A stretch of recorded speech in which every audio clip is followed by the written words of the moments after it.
오늘 하루도 풍성한 하나님의 은혜가 함께 하시기를 소망합니다. 신명기 23장은요, 이제 우리가 눈여겨야 할 것은 여호와의 총회라는 말씀입니다.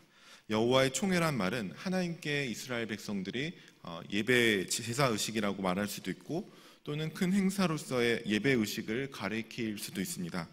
그래서 이 총회에 어떤 사람이 참여할 수 있느냐? 아무나 참여할 수가 없습니다. 여호와의 총회는 이스라엘 백성들이 하나님 앞에 서야 되는 것을 의미했고, 참여한 사람들은 또 거룩하고 온전해야 했습니다. 그래서 하나님과 동행할 때 중요한 것은 거룩함입니다. 이스라엘이 다른 나라들과 구별되는 것은 바로 이것입니다. 그래서 이런 면에서 여호와의 총회 여기에는 엄격한 기준과 자격을 제시하고 있습니다. 먼저 어떤 사람이 이 총회에 들어올 수 없는지를 이 성경에서 말씀하고 있는데요. 1절, 2절, 3절에 보니까요, 들어올 수 없는 자들에서 이렇게 말씀하고 있습니다. 고환이 상한 자나 음경이 잘린 자는 여호와의 총회에 들어오지 못하리라. 사생자는 여호와의 총회에 들어오지 못하리니 10대에 이르기까지도 여호와의 총회에 들어오지 못하리라. 암몬 사람과 모압 사람은 여호와의 총회에 들어오지 못하리니, 이렇게 말씀을 하고 있습니다. 그러니까 생식기에 이상이 있는 자와 또 사생자와 모압과 암몬 족속은 여호와 총회에 들어오지 못한다라고 말하고 있습니다.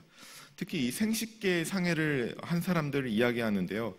학자들은 이러한 신체적 상해가 당시의 이방의 종교에서 행해졌던 것들을 가리키고 있다고 말하고 있습니다. 이방 종교의 의식을 위해서 고의적으로 이렇게 상해를 한 것입니다. 그러니까 이방 나라의 황관이나 이방인들의 제사장들은 신체적으로 거세하는 일들이 많이 있었습니다. 그러니까 이 말은 그 당시에 가나안 문화나 이방 문화에 노출된 사람들, 그렇게 영향을 받아서 성적 타락과 가나안의 성적인 문화에 영향을 받은 사람들을 아예 여호와의 총회에 들어오지 못하게 한 것입니다. 그러니까 너희가 그들의 문화를 흡수하지 말고 하나님 말씀 안에서 구별된 사람들, 이 사람들을 하나님께서 선별하는 것입니다. 또 이 말씀에 보니까 사생자도 이 총회에 들어오지 못한다고 했습니다. 여기서 말하는 이제 사생자는 금지된 결혼에서 태어난 아이를 말하는 것으로 보여지고 있습니다. 이를테면 매춘이나 하나님이 금하시는 이방인과의 결혼에서 나오는 출생하는 아이들, 그러니까 율법에서 금지하는 관계에서 나타나는 아이들입니다. 이런 규례를 통해서 하나님의 백성이 아닌 자들을 차단하고 우상 숭배와 비상식적인 정상적인 결혼에 대한 문제를 미리 금지시키는 것입니다. 그래서 이런 자들도 여호와의 총회에 들어오지 못한다, 이렇게 말씀을 하고 있습니다. 또 이 총회에 들어오지 못하는 자들로 분류된 자들 중에 모압 족속과 암몬 족속도 들어오지 못한다라고 하고 있습니다. 이들에 관해서는 성경에서 더 엄격하게 말하는데요. 이들은 자손의 10대까지도 들어오지 못하고 영원히 그냥 들어오지 못한다, 이렇게 더 엄격하게 말하고 있습니다. 그 이유가 무엇일까요?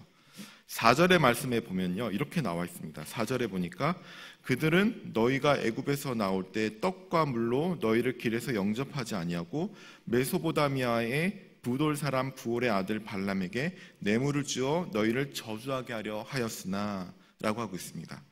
그러니까 이 사람들이, 이 족속들이 이스라엘 백성들이 출애굽해서 광야에 나오는데 그때 도와주지 않았다는 겁니다. 그들을 대적했다는 것입니다. 화친을 요구한 이스라엘들을 대적하고 발람에게 오히려 뇌물을 줘서 이스라엘을 저주하라고 했습니다. 하나님께서 물론 그 저주를 복으로 바꾸어 주셨지만, 화를 잊지 않았지만, 하나님은 이를 두고 모압 족속과 암몬 족속은 영원히 여호와의 중에 들어오지 못하리라 말씀을 하고 있습니다. 그런데 이런 자들과 다르게 여호와의 총회에 들어올 수 있다 허락받은 족속이 있습니다. 이 사람들이 누구냐면요, 에돔 사람과 애굽 사람입니다. 7절과 8절 한번 보시겠습니다. 7절과 8절 보시니까 너는 에돔 사람을 미워하지 말라. 그는 내 형제임이니라. 애굽 사람을 미워하지 말라. 내가 그의 땅에서 객이 되었음이라.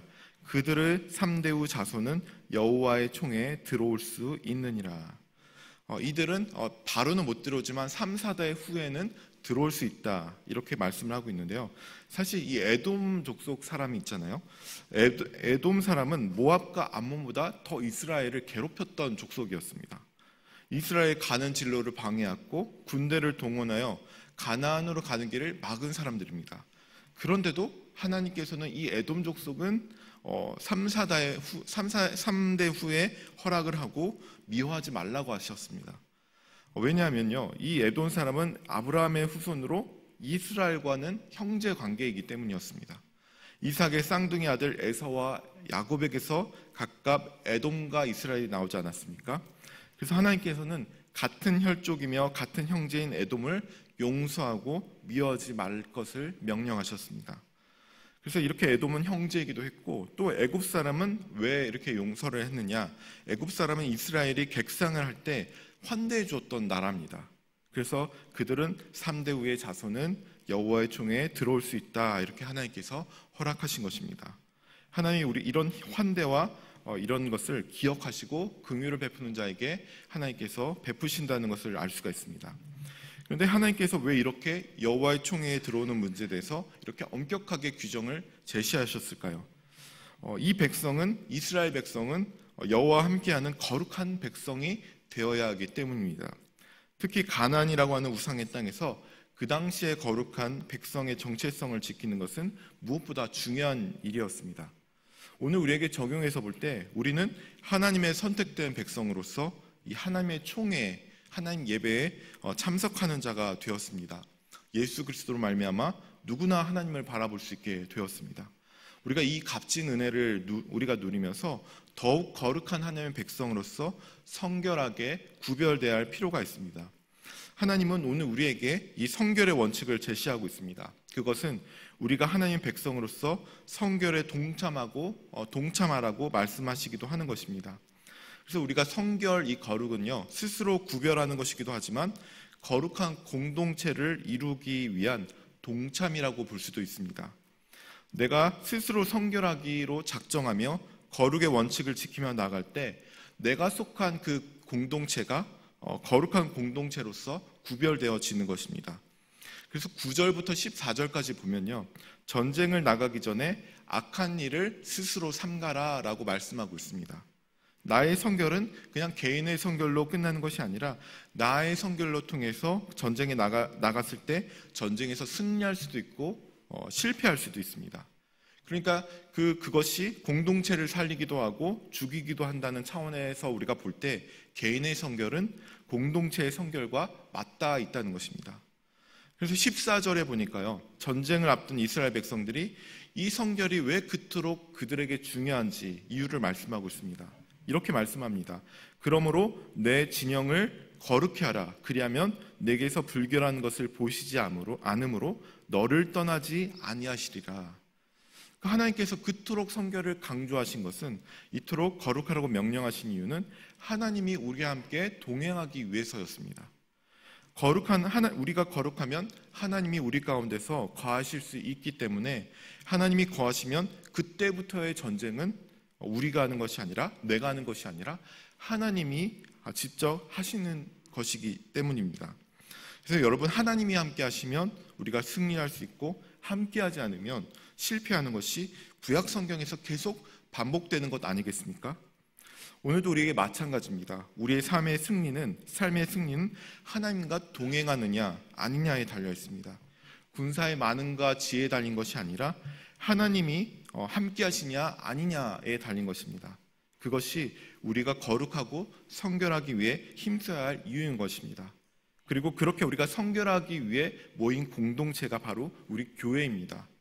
함께 하나님의 거룩한 총회에 우리가 모여서 서로를 이끌어주고 또 함께 거룩한 공동체를 세워서 하나님이 함께 하시는 교회로 우리가 모두 승리할 수 있는 것입니다. 그것이 교회이며 교회에 속한 우리들인 것입니다. 모두 우리가 그런 거룩한 교인으로서 우리가 늘 하나님과 동행하시고 승리하실 수 있는 모두 되시기를 바랍니다. 기도하겠습니다. 하나님 아버지, 감사합니다. 주님께서 오늘도 오늘 하루를 거룩하여 우리를 불러주시고 또 주님 앞에 우리가 스스로 성결하여 하나님께 오늘 하루를 맡기며 주님 앞에 예배드릴 수 있도록 붙들어 주시니 감사합니다. 주님, 우리가 이 시대 속에서 늘 주님과 동행하게 하여 주시고 주님을 붙들게 하여 주셔서 우리가 스스로 거룩하게, 하나님을 따라 거룩하게 하게 해주시고 또 우리가 그런 공동체가, 우리 교회가 거룩한 교회가 되어서 하나님이 보시기에 아름다운 교회로서 늘 부흥하고 주님과 동행하고 승리할 수 있는 교회 될 수 있도록 축복하여 주옵소서. 예수님의 이름으로 기도드립니다. 아멘.